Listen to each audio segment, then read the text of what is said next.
That thing needs to be, well, it's too large to fit on a T-shirt. Yeah. But that is pesto in rhythm and song. My goodness. Thank you. How did that collaboration come to be between Um, you and Jessica? Me and Jessica go back about 10 years now. I recorded some audio for a book of hers a while ago. And I've done some performing with her for some of her events, and just a great friend. And I've always waited for the perfect opportunity to do something with her, and I believe that this project was the right platform for it, so we made it happen. Absolutely.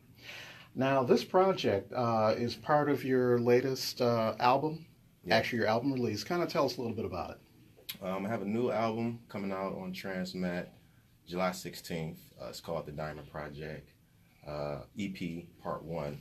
There's two parts to it. We're releasing the first part right now with 4 tracks, In Case You Forgot, What That Juki's About, Again, and Diamond. That's the name of the songs. Okay, nice. Now, how did you get on Transmat, by the way? That's a Detroit institution. Yes. Shout out to Derrick. I'm a resident of Service Street. I moved there about 8 years ago in the Eastern Market. The Transmat studio was there. It's been there for a long time. Met him a long time ago, but we never really bumped heads like that. And about 2 years ago, I was doing a block party with 1X Run, and he caught me out there DJing. We exchanged words, and I also released a project called The People Mover that I gave him, and he really took to that. And he contacted me and told me, he would be interested in working, and we've been building ever since. And I'm just honored to be a part of the team. He's a very wise man and have a lot to teach. And, I'm just a student and ready to show the world what I got. That's what's up. Now, you're not new to music. No. You've been part of this scene either as a DJ, a producer, a tastemaker. Kind of just walk us through your trajectory in music. You come from a musical family. Yes. My uncle is Alan Barnes. As a kid, Okay, and give us just a little context with Alan Barnes. This is the Alan Barnes, y'all. Yes, if you don't know, the Blackbirds, the legendary Blackbirds, Donald Byrd. As a kid, I didn't know, exactly the magnitude of who he was. I just knew he was Uncle Alan, and he played, and he had the studio. Did some of my first recording there.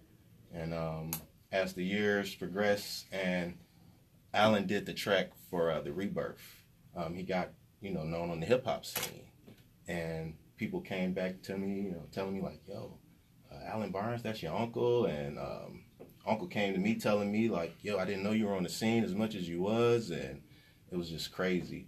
And during the time of learning to make beats and sampling, I seen his name on records a lot of time. And I was like, yo, okay, Uncle's really out here. I didn't realize. And just getting into the jazz, within the past 5 years, I just took a real strong liking to jazz. Because as a kid, it was nothing that was first to take.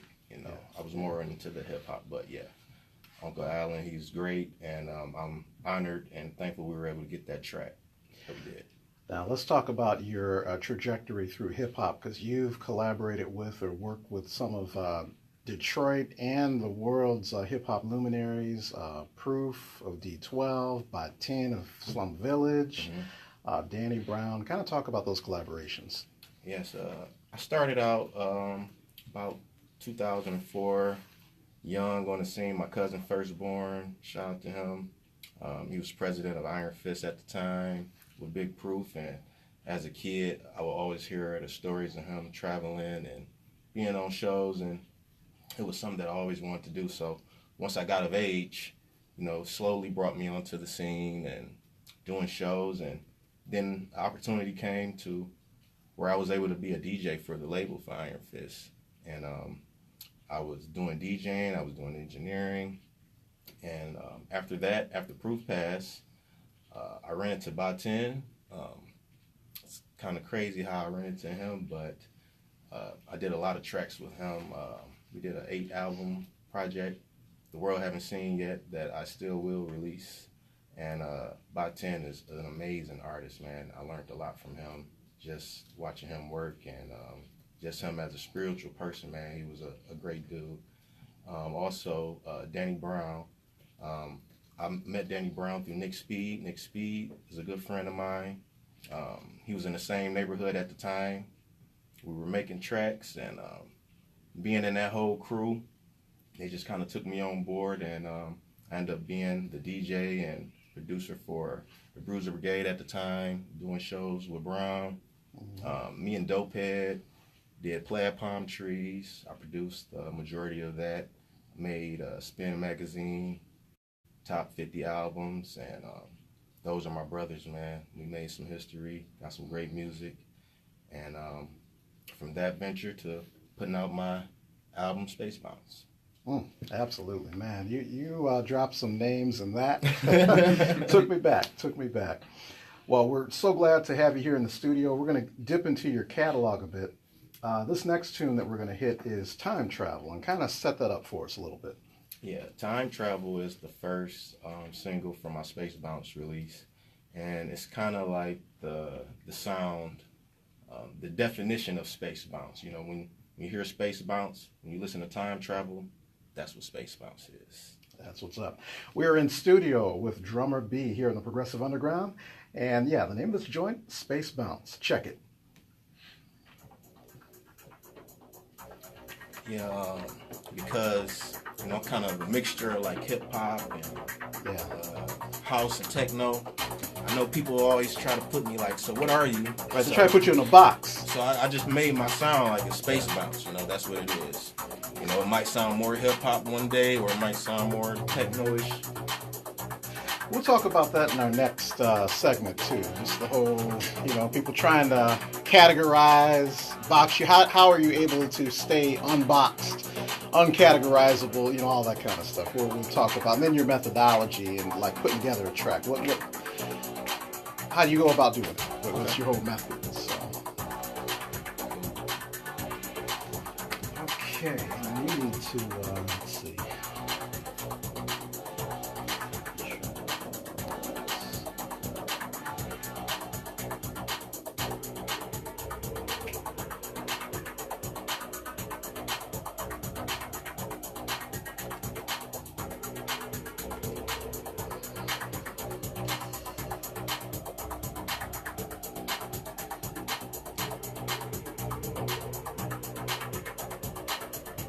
Let this play out, Chris.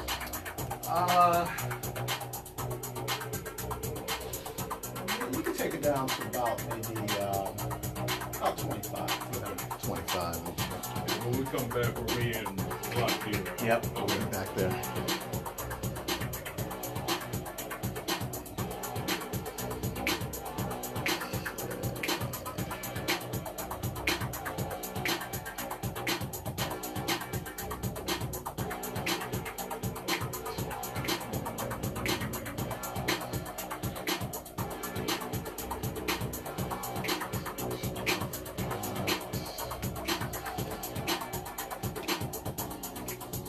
Do you have a preference between diamond or in case y'all forgot? In case y'all forgot. Okay.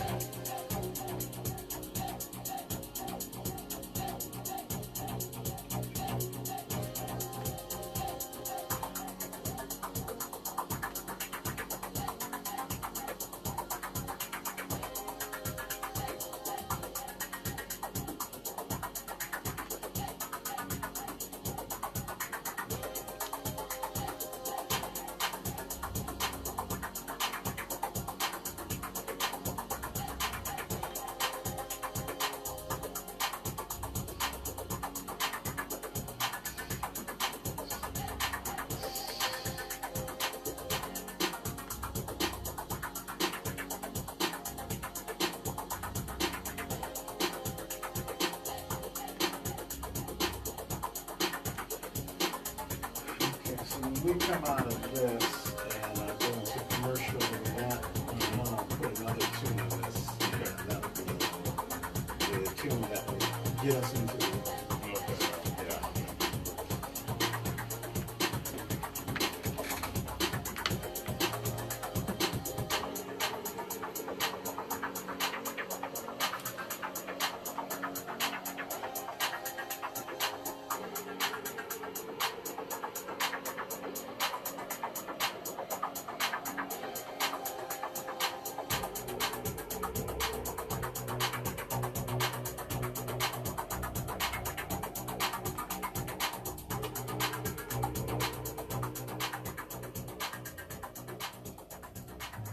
Hi there, Love here. Join me for Destination Jazz, the Ed Love program, heard every Sunday night from 10 to midnight, right here on 101.9 WDET.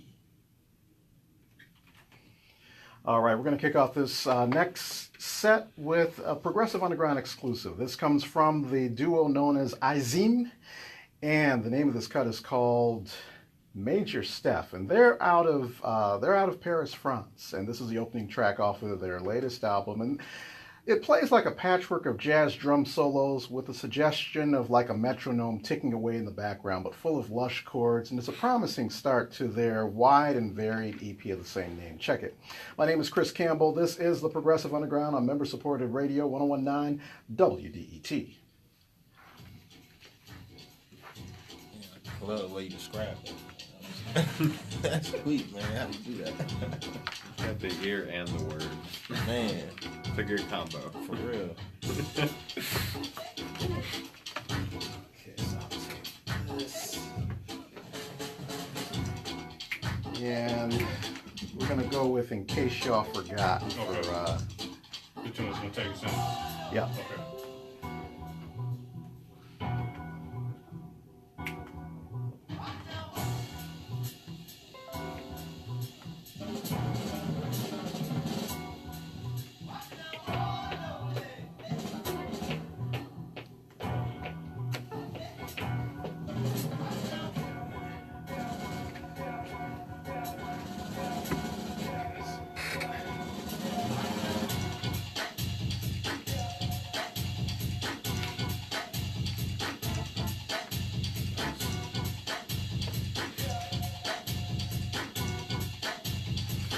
Okay, so in case y'all forgot, we'll get us back into the interview, and then the tune that takes us out of it and into commercial is Back to the Future with Alan.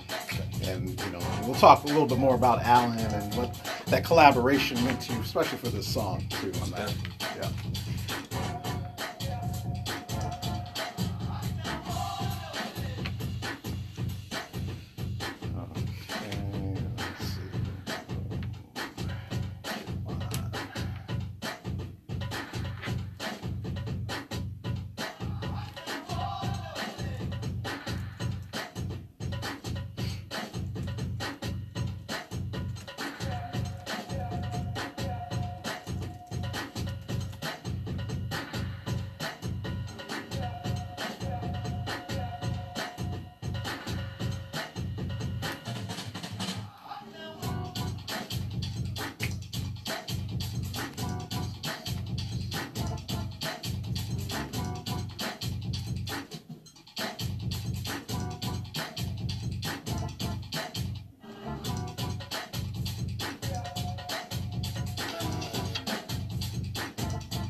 What's our time on that? 2:30. Okay. Same situation last time. Yeah, so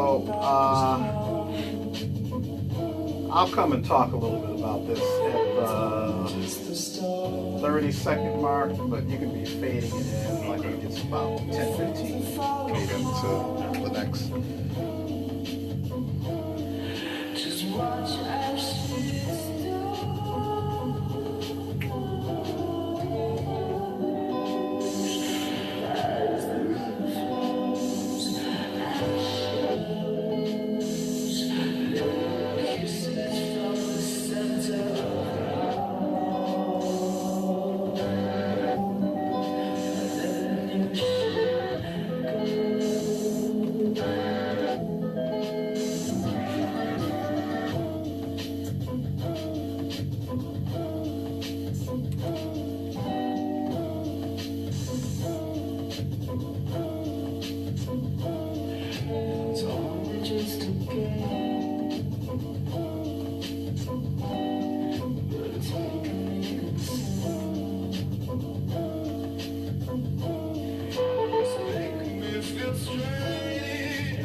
All right, that is some pure heat rock from Jitwan, and he is out of Manipur, India, and this is a cut off of the album The Jazz Diaries, and we're hearing the tune Keep Your Business to Yourself.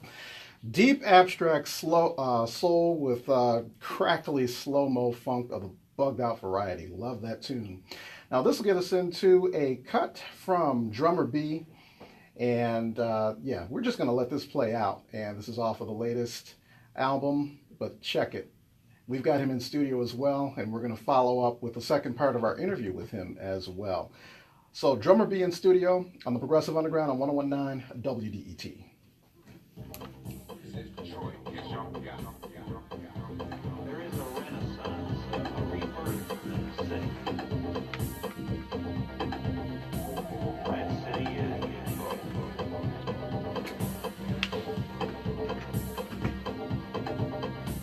That city is Detroit.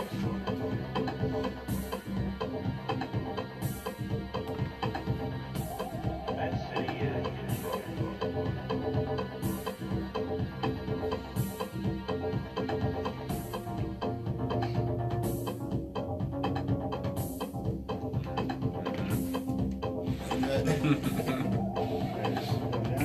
This one, I'm on board. back to the Yeah. spelled like that. Yeah. Whatever number that is, I forgot. Okay. Now that one's going to take us out. Yeah, that one's going to take us out. This will take us in, and that Back to the Future will take us out. Okay. Yeah. Are you know what time to come in on this and start? Let's see.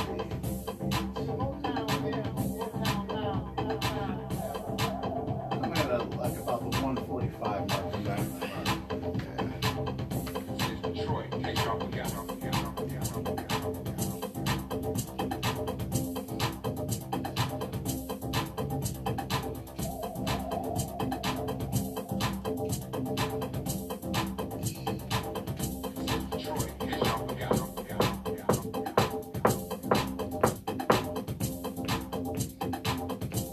This is like the attitude for the city, you know, like with all the stuff that's going on and all the This new. is some classic Transmat sounds right here. I mean, this definitely sounds like something that should be on Transmat, you know? So, thank you. This is like, don't forget, y'all, this is the deep. You know? It's got that work, that drive to it. Yeah.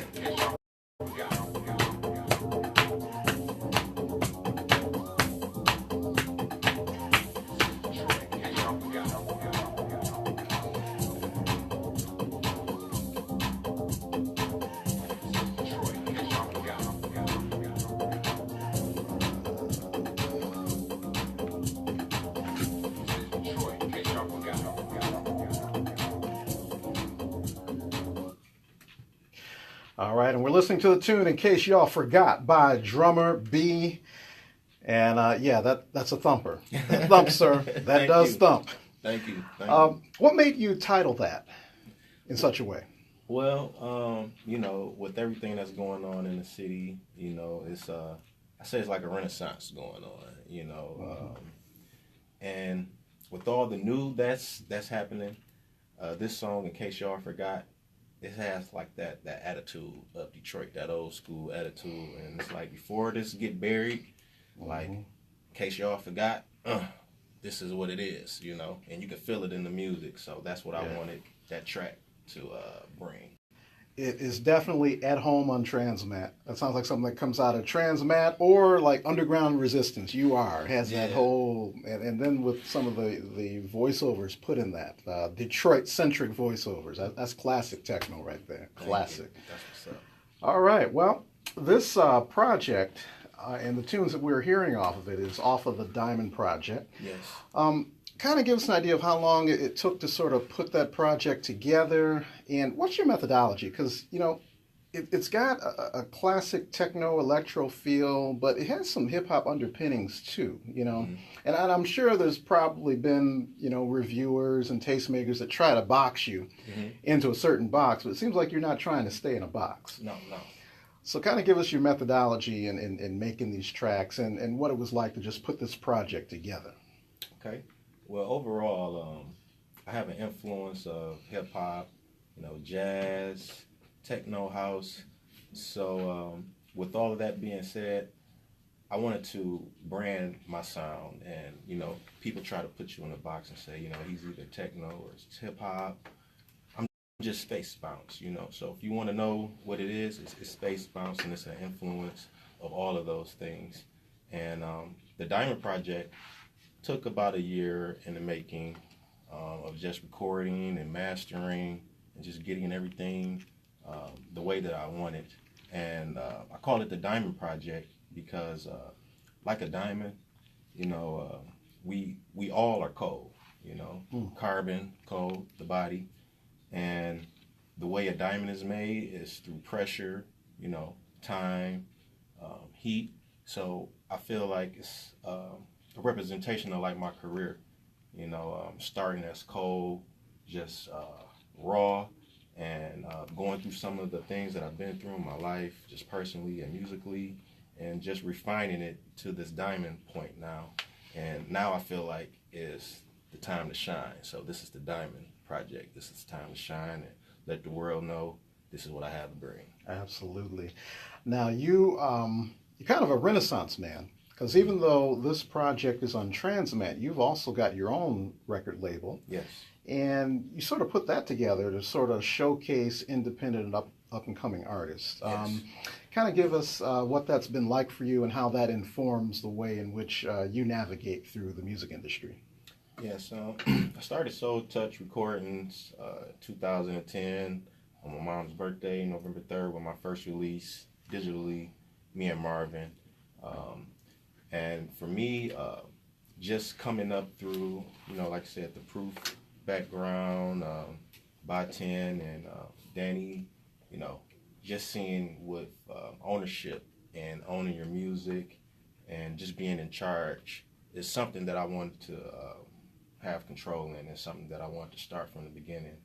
And that's something that Derrick, he really like and he embraces.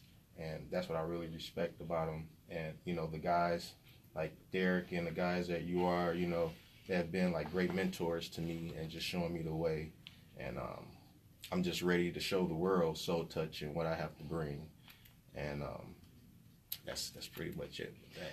Now, there's a philanthropic side to your music as well, because you're the founder of and the creative director for the Glen Street Arts Housing Center. Mm-hmm. Kind of give us what that's about and how you've used that as a way to impact traveling artists. Okay. So I've just gotten me a home. I just brought some property, and I've been in the art scene for over 5 years now. I worked with a company called 1X Run, and working with 1X Run exposed me to a lot of the art scene in Detroit. I was already aware of it just from being in the city, but working with 1X Run showed me a whole nother side of it. And within that time, I've gained a lot of relationship with artists worldwide, as well as local artists. And, we have this big thing here in the city with like Airbnb, and Yeah, that's huge. It's very big. So, being an entrepreneur, I just thought, I have this nice house. It's in the Boston Edison district, has a historic value, and people from the world, that's what they love. They love our history. So I would like to bring, friends from artists to musicians to this platform, to my home. We'll use it like a hub, in-house studio, in-house visual art studio, and theater, and just somewhere where you can feel comfortable and at home. Mm. Now, according to the press kit, there's a lot of emphasis on education and outreach activities. Yes.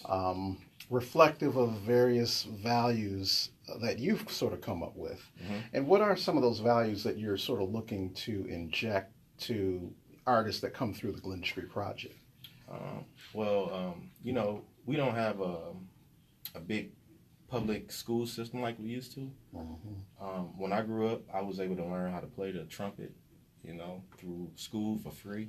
Yeah. And I think like that is something that's very important that we should have for kids to be able to use instrumentation. With this being the home of Motown, there's no reason kids don't have a place to learn to use instrumentation, with us having the Funk Brothers and stuff like that. You know, that's how you continue the legacy and build it, you know, nurture it. So that's something that I would like to bring and nurture to the youth, just being able to use instrumentation and just knowing that, you know, there is outlets and places that you can go and learn these things. And, you know, when I was a kid, my mom didn't have the money to buy me a MPC or a Triton, but, you know, there is a place where you can go and feel safe in a good environment and you can learn these things and use it. That's what I would like to bring. Man, that's an amazing program, man. Amazing. Now, what's the future looking like for you as an artist, as an entrepreneur, and then as a tastemaker? Let's jump 2 or 3 years into the future. As an artist, as long as I've been doing this, it feels like the beginning. So, like, I'm just so eager to just release more music and show it to the world. As an entrepreneur, looking more into real estate and, you know, getting out that program, much backing as I can for that. And as a tastemaker, bringing some of the artists that I know and some of the artists that I personally work with and some of the artists who I like, you know, bringing them to the platform. And, you know, I've done mixtapes where I've released different artists from the city and played their music. And I just like to bring the whole Detroit stream to the world. That's my goal. Wow. Now, for those that want to keep track of your activities, your releases, where can they go on social media to do that? You can go on Instagram, DrummerB313. You can go to DrummerB Bandcamp to download music, Spotify, and iTunes as well. All right.